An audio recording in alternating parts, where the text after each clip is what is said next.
నమస్కారం వార్తలకు స్వాగతం ముందుగా ముఖ్యాంశాలు శాసనసభ సమావేశాలను కనీసం నెల రోజుల పాటు నడపాలని బీఆర్ఎస్ కార్యనిర్వాహక అధ్యక్షుడు కేటీఆర్ డిమాండ్. అంబేద్కర్ విగ్రహానికి పూలమాలలు వేసి నివాళులర్పించిన ఎంపీ ఈటెల రాజేందర్.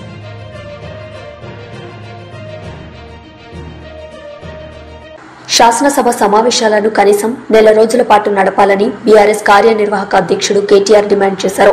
ఏడాది కాంగ్రెస్ పాలన వైఫల్యాలను ఎండగట్టేందుకు తాము సిద్ధంగా ఉన్నామని అన్నారు. లగచర్ల గురుకులాల పరిస్థితులు, సాగు సంక్షోభం, 420 హామీలు తదితర అన్ని ప్రజా సమస్యలపై ప్రశ్నిస్తామని కేటీఆర్ స్పష్టం చేశారు. మహానుభావుడి దగ్గరికి మేము పోతాము అంటే, ప్రజాస్వామికంగా నిరసన చెప్తాము అంటే, మా నాయకుల వ్యక్తిగత స్వేచ్ఛను, మా ప్రజాస్వామిక హక్కును కాలరాస్తున్న ప్రభుత్వానికి నిరసనగా మేము అక్కడికి పోతామంటే 300-400 మంది పోలీసులను పెట్టినారు కదా ముఖ్యమంత్రి గారు. నేను అడుగుతా ఉన్నా, ఆ 300-400 మంది పోలీసులకు మీరు పెట్టిన ఖర్చుతో ఆ ప్రాంగణం మొత్తం పరిశుభ్రం చేయరాదా? అక్కడ బ్రహ్మాండంగా ఈరోజు ఆ మహానుభావుడికి నివాళి అర్పించే కనీస సంస్కారం లేదా? నీకు నీ ప్రభుత్వానికి కనీసం ఆ ఇంగితం కూడా లేదా? అందుకే ఈ రాష్ట్ర ప్రభుత్వాన్ని, రేవంత్ రెడ్డిని నేను అనేది ఒకటే, మీరు నిర్బంధిస్తున్నది, స్వేచ్ఛను హరిస్తున్నది మాది కాదు. డాక్టర్ బాబాసాహెబ్ అంబేద్కర్ భారతరత్న ఆయన సామాన్యుడు కాదు, ఒక అసామాన్యుడు. ఈరోజు ప్రపంచవ్యాప్తంగా విశ్వవిఖ్యాత మేధావుల్లో ఒకటిగా గుర్తించబడ్డవాడు. ప్రపంచంలోని గొప్ప విశ్వవిద్యాలయాలు, హార్వర్డ్ అలాంటి విశ్వవిద్యాలయాలు కూడా అంబేద్కర్ గారిని తలుచుకొని వారి విగ్రహాలు పెట్టుకుని ఇవాళ కూడా కొలుచుకుంటా ఉన్నాయి. ఆక్స్ఫర్డ్లో కూడా వారి విగ్రహం ఉంది. మరి అట్లాంటి అంబేద్కర్ గారి ప్రపంచంలోనే అతిపెద్ద విగ్రహం మన హైదరాబాద్లో ఉంటే, నీ సెక్రటేరియట్కు 4 అడుగుల దూరంలో ఉంటే, నీకు అక్కడికి వెళ్ళి నివాళులు అర్పించే సంస్కారం లేని ఒక కుసంస్కారి నువ్వు అనే మాట కూడా నేను విజ్ఞప్తి చేస్తా ఉన్నాను.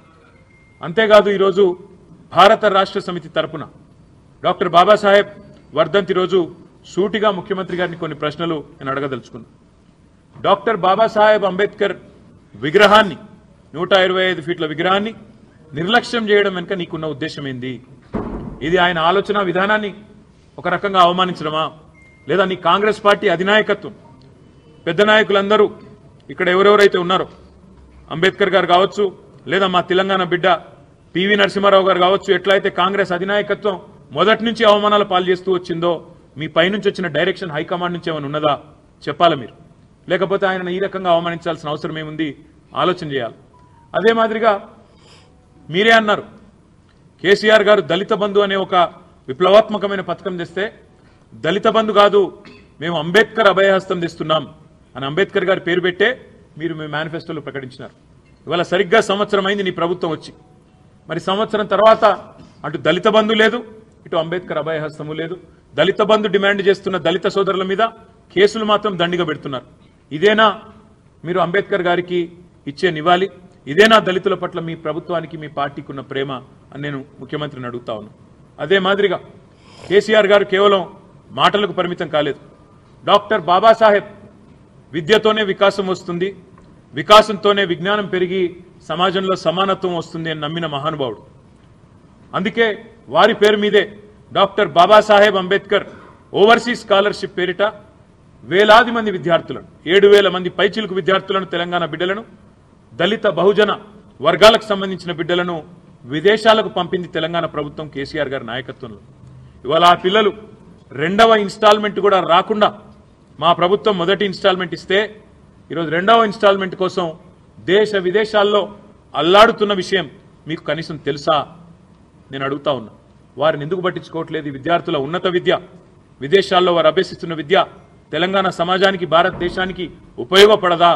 వారి ఉద్ధరణకు, దళిత ఉద్ధరణకు, బహుజనుల ఉద్ధరణకు ఉపయోగపడదా అని నేను అడుగుతా ఉన్నా. అదే మాదిరిగా విద్యతోనే వికాసం వస్తుందని కేసీఆర్ గారు నమ్మి బహుజన పిల్లల కోసం తెలంగాణ రాష్ట్రంలో, భారతదేశంలో ఎక్కడా లేని విధంగా 1000 పైచిలకు గురుకుల పాఠశాలలు పెడితే, ఇవాళ ఆ గురుకుల పాఠశాలల్లో 48 మంది పిల్లలు చావుల పాలైనారు. మేము ఆ విద్యార్థులను మా ప్రభుత్వంలో ఉన్నప్పుడు ఎవరెస్ట్ శిఖరాన్ని ఎక్కిస్తే మీరు ఆ పిల్లల్ని పాడెనెక్కిస్తా ఉన్నారు.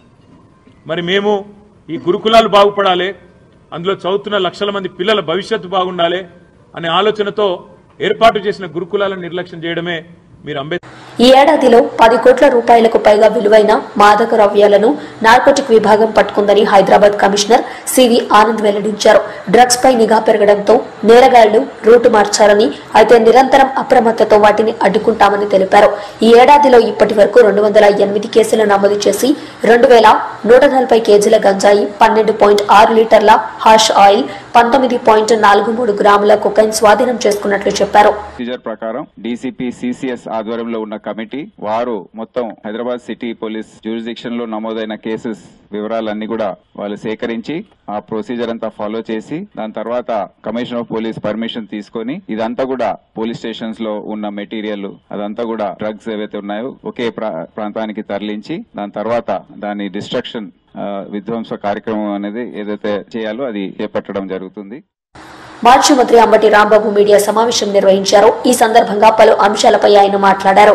కంపెనీ పీకే శ్రీధర్ అండ్ సంతానం ఎల్ఎన్పి ఇది సాయిరెడ్డి గారికి బినామీగా ఉందంట, ఆయన నామినీగా ఉందంట. నాకు అర్థం కాల. ఏదైనా నామినీలు ఉంటే బ్యాంక్ అకౌంట్లకు నామినీలు ఉంటారు, ఆస్తులకు నామినీలు ఉంటారు, కానీ ఈ చార్టర్డ్ అకౌంటెంట్స్ కూడా నామినీలు ఉంటారు అనేది కొత్తగా చెప్తున్నారు ఈనాడులో. విజయసాయిరెడ్డి గారు ఈజ్ ఎ సర్టిఫైడ్ ఆడిటర్. ఆయనకు విస్తృతంగా పరిచయాలు ఉంటే ఉండొచ్చు. అందువల్ల ఆయన నామినీ అంట, ఆయన చెబితే చేసిందంట, ఇట్లాంటి కట్టుకథలు ఆ రోజున ఏమయ్యారని అడుగుతా ఉన్నా. ఆ రోజు మీరు రాసినట్టుగా లేరు ఆ రోజు జరిగినప్పుడు. ఇవాళ మాత్రం మీరు ఇలాంటివి రాస్తారు. ఏమంటారు దీనిలో? వాళ్ళ చేత ఆడిటింగ్ చేయించి ప్రభుత్వానికి 965 కోట్ల రూపాయలు కట్టాల్సి వచ్చిందని చెప్పి మళ్ళీ ఈ వాటాలు అయిపోయిన తర్వాత దాన్ని తగ్గించేసి కేవలం 9 కోట్ల రూపాయలే చూపించారు. ఇదంతా కూడా పెద్ద నాటకం అని ఒక కథ అల్లేటటువంటి ప్రయత్నం చేస్తున్నారు. నేను మనవి చేస్తున్నా, ఇవాళ ఏ కంపెనీ అయినా, అది ప్రభుత్వ సంస్థ అయినా మరొకటైనా, ఆడిటింగ్ ప్రతి సంవత్సరం జరుగుతూ ఉంటుంది. అలాగే సీపోర్ట్ సంబంధించి కాకినాడ సీపోర్ట్ కూడా ప్రతి సంవత్సరం లాగానే ఆ సంవత్సరం జరిగి ఉండొచ్చు. జరిగితే ఇదిగో ఇవి ఉన్నాయని చెప్పేసి వాళ్ళు బయట పెట్టచ్చు. ఆ బయట పెట్టిన తర్వాత ఎక్స్ప్లెనేషన్ అడుగుతారు. ఎక్స్ప్లెనేషన్లో సాటిస్ఫై అయిన తర్వాత కొన్ని తొలగిస్తారు. ఇన్కమ్ ట్యాక్స్ వాళ్ళు మాకు నోటీస్ ఇస్తారు అనుకోండి, కాసేపు మీరు 50 లక్షలు కట్టాలని. ఎందుకు కట్టాలండి అని మన ఆడిటరు ఇదిగో దీనికింత అని వివరణ ఇచ్చిన తర్వాత 50 లక్షలు కాదులండి 3 లక్షలు 4 లక్షలు అయింది 10 లక్షలు అయింది కట్టండి అంటారు. ఇది సర్వసాధారణంగా జరుగుతున్నటువంటి అంశం. ఇది ఈనాడు కూడా తెలుసు. కానీ ఈనాడు విష ప్రచారం చంద్రబాబు నాయుడు గారు చెప్పడం కొంప కొల్లేరైపోయింది, మొత్తం కేవీ రావు గారి మీద గొంతు కత్తి పెట్టేసి మొత్తం లాగేసుకున్నారు, దోపిడీ చేసేశారు అని చెప్పి ప్రజలను నమ్మించాలని. అసలు లాజిక్గా నిలబడదా? అసలు చట్టానికి నిలబడదా? ప్రజలు నమ్ముతారా నమ్మరా? ఇవన్నీ అనవసరం. రాసేద్దాం, నమ్మేవాళ్ళు నమ్ముతారా నమ్మరు అనేటువంటి ఒక పద్ధతుల్లో ఈనాడు పత్రిక చేస్తున్నటువంటి వ్యవహారం. చాలా సందర్భాలు తెలుగుదేశం వాళ్ళు అంటారు, సాక్షి పత్రికలు ఏమైనా రాస్తే సాక్షి అవినీతి పత్రిక, అవినీతి డబ్బుతో పెట్టారు, జగన్మోహన్ రెడ్డి గారు ఏం చెప్తే అది రాస్తుంది అని. ఇవాళ మీదేం పత్రిక అంటున్నా? ఈనాడులో పత్రికలో రాస్తున్నటువంటి రాతల గురించి కాదు, అసలు ఈనాడు పుట్టకేంటని అడుగుతా ఉన్నా. ఈనాడు అనేదే మోసపూరితమైన పత్రికగా పుట్టింది. ఇవాళ నేను మనవి చేస్తున్నా, ఇవాళ రామోజీ ఫిలిం సిటీలో కానీ లేదా చిట్ ఫండ్స్ కానీ, మార్గదర్శి చిట్ ఫండ్స్ కానీ, మార్గదర్శి ఫైనాన్సర్స్, ఇవాళ నేను మనవి చేస్తున్నా, ఇవాళ హైదరాబాద్ హైకోర్టులో మార్గదర్శి ఫైనాన్స్ కథ నడుస్తూ ఉంది. రామోజీరావు గారు చట్ట విరుద్ధంగా డిపాజిట్లు సేకరించాడు అనేది చాలా స్పష్టంగా ఇవాళ ఆర్గ్యుమెంట్ జరుగుతూ ఉన్నాయి. ఉండవల్లి అరుణ్ కుమార్ గారు వేసిన పిటిషన్లో. అంత అవినీతి పత్రిక మీది ఈ పత్రిక.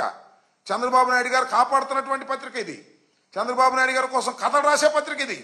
అలాంటి పత్రిక మీద, పత్రికలో ఇవాళ పుంఖాలుగా సాయిరెడ్డి గారి మీద, వాళ్ళ మీద, వీళ్ళ మీద పరస్పర అంగీకారంతో 41.12% తీసుకుని మార్పు చేసుకుని ఆర్ఓసి దగ్గర వీటన్నిటి దగ్గర కూడా మార్పు చేసుకుని ఒక చట్టబద్ధత పొందినటువంటి దాన్ని ఇవాళ అధికారంలోకి రాగానే ఆ కేవీరావుని బొట్టు రావడం, అబ్బాయి నువ్వు కంప్లైంట్ ఇవ్వడం, నీకేం కావాలో చేసి పెడతామని చెప్పడం, లేదా బెదిరించడం, లేదా బుట్టలో వేసుకోవటం. అదేమంటే మావాడు కాబట్టి వేసుకోవడం, ఆయన మీద కంప్లైంట్ ఇవ్వడం, రిజిస్టర్ చేయటం, లుకౌట్ నోటీస్ ఇవ్వడం, వీలైతే అందరిని లోపల చేస్తామని బెదిరించడం. This is the blackmailing politics Chandrababu Naidu garu ఆడుతున్నారు. దాహం తీరలా ఆయనకి. ఇన్ని కోట్లు సంపాదించినా, ఇన్ని ఆస్తులు సంపాదించినా దాహం తీరలా. జగన్మోహన్ రెడ్డి గారి మనుషులు కానీ, జగన్మోహన్ రెడ్డి గారికి సన్నిహితంగా ఉండేవాళ్ళు కానీ, ఆయన సామాజిక వర్గానికి సంబంధించిన వారు కానీ డబ్బులు సంపాదించుకుంటే సహించకూడదు. వాళ్ళు సంపాదించుకుంటే రేపు ఏదైనా మన అధికారానికి ఇబ్బంది వస్తుందనేటువంటి ఉద్దేశంతో నేను మనవి చేస్తున్నా. 500 కోట్ల రూపాయలు ఇచ్చారండి ఈ అగ్రిమెంట్ చేసుకున్నప్పుడు. 41.12కి 500 కోట్లు 949 కోట్ల రూపాయలు ఇచ్చి ఊరిని అబ్బాపురిగా చేసుకోలేదే, అన్నీ అయిపోయినాయే. ఆ తర్వాత మళ్ళీ వాళ్ళు మేము అధికారంలోకి వచ్చాం కాబట్టి ఈ కేసులు తోడదాం, ఈ ప్రాపర్టీస్ డిస్ప్యూట్స్ తేల్దాం, ఇబ్బంది పెడదాం, వీరుంటే నొక్కేద్దాం. నొక్కటం మీ వల్ల కాదని కూడా ఈ సందర్భంగా నేను మనవి చేస్తున్నా. అదేమంటే PKL Sridhar and company and సంతానం ఎల్ఎల్పి ఇదేదో బినామీ కంపెనీ అనో లేకపోతే సాయిరెడ్డి గారి సొంత కంపెనీ లాగా చెప్పేటటువంటి పరిస్థితులు మీరు తీసుకొస్తున్నారు. చాలా దుర్మార్గంగా చంద్రబాబు నాయుడు గారు ఈనాడు పచ్చపత్రికలు వారికి ఉన్న బలాన్ని ఉపయోగించేటువంటి కార్యక్రమం చేస్తున్నారు. ఇంకోటి కూడా చెప్తున్నా, నేను డైరెక్ట్గా కేసే పెట్టొచ్చుగా మొట్టమొదటి రోజునే. అటు బెటరు. ముందు ఒక ఆయన పంపించారు మహానుభావుడిని, వెళ్ళి ఆయన పీడిఎస్ రైస్ పట్టుకుంటా అన్నాడు. అది పట్టుకోవాలా, సీజ్ ది షిప్ అన్నాడు. అది కాల, అసలు సీజ్ ది షిప్ కాదురా బాబు, మొత్తం పోటీనే చేద్దాం అనుకుంటున్నారు. ఏంది నాకు అర్థం కాల. మొట్టమొదటి చెప్పొచ్చుగా. కానీ ఒక్క విషయంలో మాత్రం నాకు బాగా నచ్చాడబ్బా చంద్రబాబు నాయుడు గారు. పవన్ కళ్యాణ్ గారిని ఎంత చక్కగా ఉపయోగించుకోవాలో అంత చక్కగా ఉపయోగించుకున్నాడు. ఎందుకో తెలుసా, ఈ కేవీ రావు అనే వ్యక్తి చంద్రబాబు నాయుడు గారి బినామీ అని, చంద్రబాబు నాయుడు గారే పోర్టు కట్టబెట్టాడని భీంకాలు పలికాడు. ఎవరు? పవన్ కళ్యాణ్ గారు. ఎప్పుడు? 19 ఎన్నికల్లో ఉపన్యాసం చెప్పాడు. ఇది అన్యాయం, అక్రమం, దోపిడీ, కేవీ రావుకి మొత్తం కట్టబెట్టేశాడు. అన్ని కేకలేసావే. ఇవాళ వెళ్ళి కేవీ రావు గారికి డిస్ప్యూట్కి ప్రారంభోత్సవం చేసి వచ్చాడండి. సీజ్ ది షిప్ కాదు, దీనికి తగాదాకి ప్రారంభోత్సవం చేసి వచ్చాడు పవన్ కళ్యాణ్ గారు. చక్కగా ఎందుకు ఇచ్చావయ్యా నువ్వు ఉప ముఖ్యమంత్రివి? TDP leader Anam Venkataramana Reddy media సమావేశం నిర్వహించారు. ఈ సందర్భంగా మాజీ సీఎం పాలనపై ఆయన మండిపడ్డారు. పేమెంట్ అది కూడా స్పాట్లా 6 నెలల తర్వాత ఇస్తారా? 2000 కోట్ల రూపాయల భూములు 12 కోట్లకి తినేసి 12 కోట్ల రూపాయలకు చెక్ ఇచ్చి ఆ చెక్కు 6 నెలల తర్వాత బ్యాంకులో వేయమంటే అప్పుడు క్యాష్ అవుతుందా?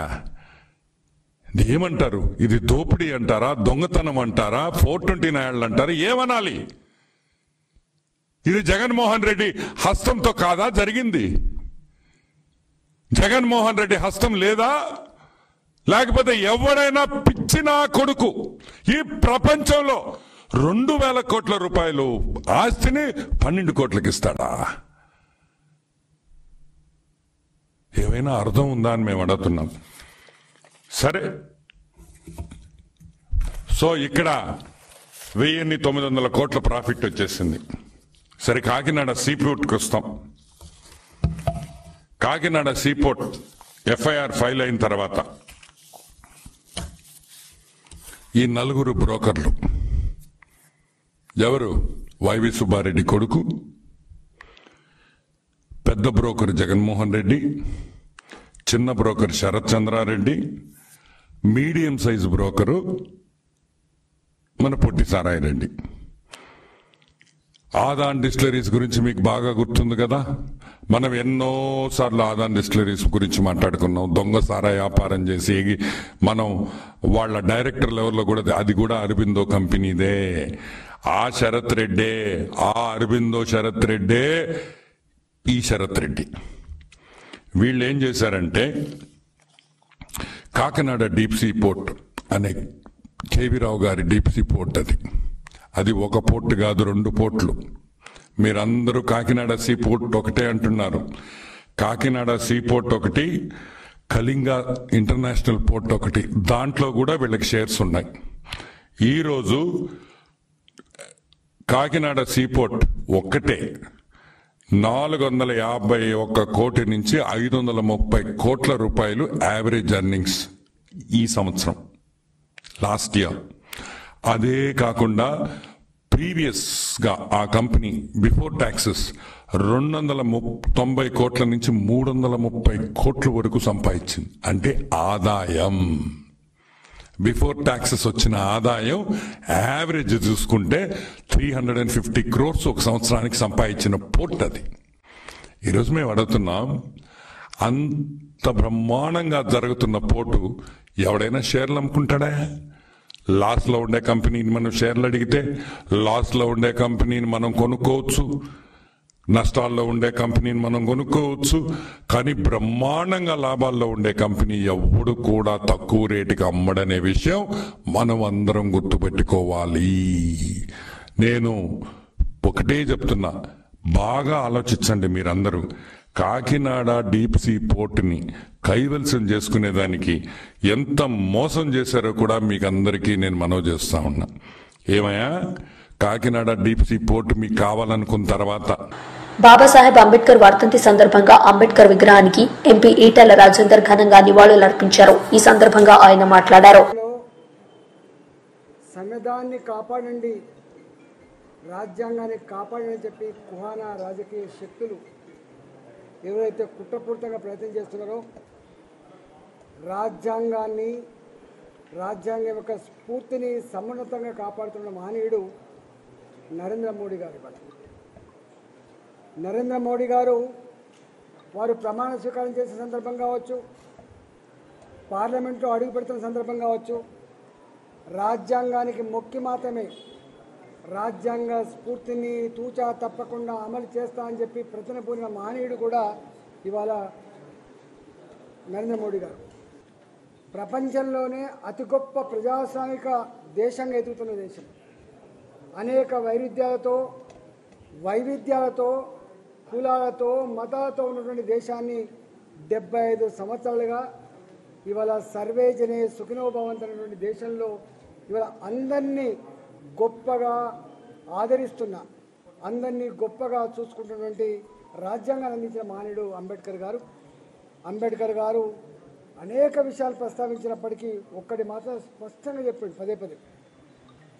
సమస్త సంపద, ఈ దేశంలో ఉత్పత్తి అయిన సమస్త సంపద సమస్త ప్రజల అవసరాలు తీర్చాలని చెప్పినటువంటి మహనీయుడు. డెవలప్మెంట్ విత్ ఈక్వల్ డిస్ట్రిబ్యూషన్ చెప్పిన మహనీయుడు. ప్రజాస్వామ్యబద్ధంగా ఎన్నుకోబడ్డ ప్రభుత్వాలు ప్రజలకు సేవకులుగా ఉండాలని చెప్పిన మహనీయుడు అంబేద్కర్ గారు. కాబట్టి ఇవాళ అంబేద్కర్ గారి వర్ధంతి సభ సందర్భంగా మరోసారి ప్రపంచంలోనే ఇంత గొప్ప రాతపూర్వకమైన రాజ్యాంగం అందించిన మహనీయుడి యొక్క ఆశయాలని మననం చేసుకొని వాటిని అమలు చేయడం కోసం మనందరం పునరంకితం కావాలని చెప్పి ఈ సందర్భంగా నివేదిస్తూ ఇవాళ వారికి ఘనంగా భారతీయ జనతా పార్టీ పక్షాన నివాళులర్పిస్తారు. విశాఖపట్నం జిల్లాలో రెవెన్యూ సదస్సుల నిర్వహణకు పక్కా ఏర్పాట్లు చేశామని, సంబంధిత అధికార బృందాలను నియమించామని జిల్లా కలెక్టర్ ఎంఎన్ హరేంద్ర ప్రసాద్ పేర్కొన్నారు. ఈ నెల 6వ తేదీ నుంచి జిల్లా వ్యాప్తంగా 156 గ్రామాల్లో సదస్సులను నిర్వహించేందుకు ప్రణాళిక తయారు చేసుకున్నామని తెలిపారు. ఆమదాలవలస నియోజకవర్గంలో ఆమదాలవలస పట్టణంలో ఆర్టీసీ కాంప్లెక్స్ వద్దున్న డాక్టర్ బిఆర్ అంబేద్కర్ గారి విగ్రహానికి 68వ వర్ధంతి సందర్భంగా పూలమాలలు వేసి ఘన నివాళులర్పించిన ఆమదాలవలస శాసనసభ్యులు శ్రీ కూన రవికుమార్.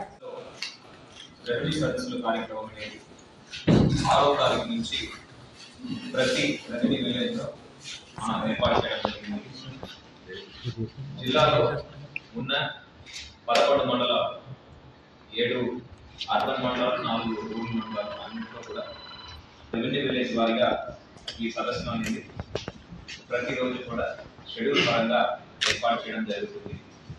ఈ సదస్సులో మండల్ రెవెన్యూ ఆఫీసర్ అంటే తహసీల్దార్ మరియు జడ్పీ తహసీల్దార్, రెవెన్యూ ఇన్స్పెక్టర్, ఆ గ్రామానికి చెందిన విలేజ్ రెవెన్యూ ఆఫీసర్ వీళ్ళు అందరూ కూడా ఒక బృందంగా వెళ్ళి వీటితో పాటు అనుబంధ శాఖలు ఫారెస్ట్ కావచ్చు, ఎండోన్మెంట్ కావచ్చు, రిజిస్ట్రేషన్ డిపార్ట్మెంట్ కావచ్చు, వీళ్ళ సిబ్బంది కూడా వీళ్ళతో పాటు వెళ్ళి గ్రామం వారిగా సభలు ఏర్పాటు చేసుకొని రెవెన్యూ శాఖ సంబంధించిన సమస్యలన్నీ కూడా దీని ద్వారా పరిష్కారం చేయడం జరుగుతుంది.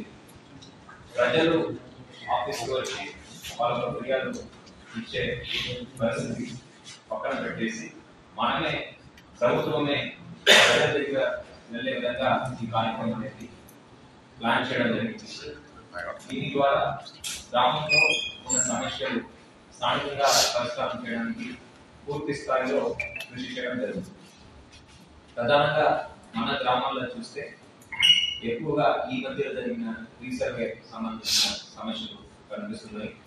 అంతేకాకుండా 22A లాంటి సమస్యలు, అర్బన్ ప్రాంతం తీసుకుంటే యూఎల్సి లాంటి issues, then birth certificate, death certificate, ROR అంటే వెబ్లాండ్ లో పేరు నమోదు చేయించుకోవడం, దీనికి సంబంధించిన ఇష్యూస్ అన్ని. ఆర్టిఫిషియల్ ఇంటెలిజెన్స్ రంగంలో అంతర్జాతీయంగా వస్తున్న మార్పులకు అనుగుణంగా అవకాశాలను అందిపుచ్చుకునేందుకు ఆంధ్రప్రదేశ్ ప్రభుత్వం కీలకమైన తొలి అడుగు వేసింది. ఏఐ రంగంలో అధునాతన ఆవిష్కరణల కోసం ఆంధ్రప్రదేశ్ ప్రభుత్వం గూగుల్ సంస్థ మధ్య కీలక ఒప్పందం జరిగింది. రాష్ట్ర ఐటీ, ఎలక్ట్రానిక్స్, ఆర్జిటి శాఖల మంత్రి నారా లోకేష్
మన దేశంలో హోంగార్డ్ వ్యవస్థ 1946వ సంవత్సరంలోనే ప్రారంభమైందని, ఆ తర్వాత 1963వ సంవత్సరంలో డిసెంబర్ 6వ తేదీన ఈ వ్యవస్థ బాధ్యతాయుతమైన పౌరులు సమాజానికి స్వచ్ఛంద సేవ చేయకరకు పురుడు పోసుకుందని తెలిపారు. ఈ హోంగార్డ్ వ్యవస్థ స్వచ్ఛంద సేవా దృక్పథంతో ఏర్పడింది. కమ్యూనిటీ పోలీసింగ్ లో ఒక భాగమని హోంగార్డ్స్ ప్రజలకి, పోలీసులకు వారధులుగా పనిచేయాలని తెలిపారు. 2 రోజులు ప్రాక్టీస్ చేశారా? లేదు, చాలా బాగా చేశారు. ఇప్పుడు ఈ రోజు గురించి మాట్లాడాలనుకుంటే, మనకి జనరల్ గా పోలీస్ వ్యవస్థలో సపోర్టింగ్ గా ఒక వాలంటీర్ ఆర్గనైజేషన్ క్రియేట్ చేసి హోంగార్డ్స్ ఆర్గనైజేషన్ క్రియేట్ చేయడం జరిగింది. గత 61 సంవత్సరాలుగా పోలీసులు లా అండ్ ఆర్డర్లో అయితేనేమి, లా అండ్ ఆర్డర్లో కానీ, నైట్ బీట్స్ విషయంలో కానీ,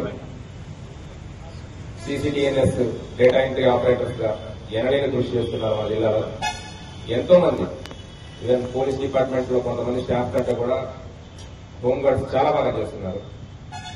వాళ్ళ అంటే ఒక్కొక్క స్టేషన్ లో వాళ్ళు లేని పరిస్థితి ఉంటే ఒక్కొక్కసారి CCTNS అప్డేట్ చేయడం కానీ, రికార్డ్స్ అప్డేట్ చేయడం కానీ చాలా కష్టమయ్యే పరిస్థితి ఉంది. అలాంటిది నిజంగా ఎంతో కృషి చేస్తున్నారు. మీ అందరికీ కూడా నా శుభాభినందనలు. ఈరోజు మీ పెరేడ్ చూసిన తర్వాత తెలిసింది, మన డిపార్ట్మెంట్ లో ఉండే డిసిప్లిన్ మీ పెరేడ్ లోనే రిఫ్లెక్ట్ అయింది. సో మీరు ఇలానే పోలీస్ డిపార్ట్మెంట్ కి సేవ అందిస్తారుగా, పోలీస్ డిపార్ట్మెంట్ కి సపోర్ట్ అంతా అందిస్తారు. బందోబస్తులైనా సరే, ఎటువంటి పరిస్థితులైనా మీ సపోర్ట్ కంటిన్యూ చేస్తారని. అలాగే మీకుండే గ్రీవెన్సెస్ ఎప్పుడైనా సరే నా దగ్గరికి వచ్చి చెప్పచ్చు. కొంతమంది స్పెసిఫిక్ గా వచ్చి సార్ నాకు ఈ ప్రాబ్లం ఉంది అంటే వాళ్ళకి అటాచ్మెంట్స్ ఇవ్వడం కానీ వాళ్ళకి వేరే చోటు చేయడం కానీ కంటిన్యూస్ గా చేస్తూనే ఉన్నాం. ఇదే కాకుండా ఎవరైనా చనిపోయినా ఎవరికైనా హెల్త్ బాగిన పరిస్థితుల్లో మన వంతు సహాయం మా వర్క్ నుంచి చేయడం జరుగుతుంది.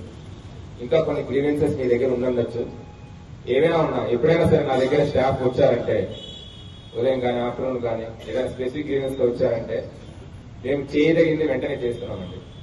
ఇంకా ఇది కాకుండా కొన్ని గ్రీవెన్సెస్ మీకు స్పెసిఫిక్ గా ఉండొచ్చు, అవి నా పరిధిలో లేకుండా ఉండదు. కానీ నా పరిధిలో ఉన్న ఏవైనా సరే నేను వెళ్ళవెళ్ళ చేయడానికి సిద్ధంగా ఉన్నాను. ఈ హోంగార్డ్స్ కి తరఫున ఏదైనా ప్రాబ్లం ఉన్నా ఏదైనా ఒక పర్టికులర్ ఇష్యూ ఉన్నా నా దృష్టికి ఎప్పుడైనా తీసుకురావాలి.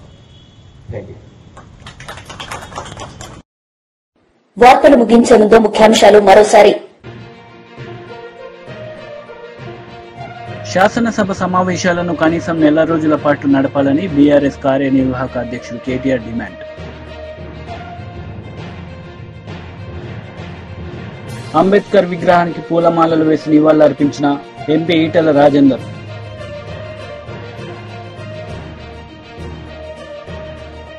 ఈ వార్తలు ఇంతటితో సమాప్తం. తిరిగి ప్రసారమయ్యే వార్తల్లో మళ్లీ కలుద్దాం. అంతవరకు సెలవు. నమస్తే.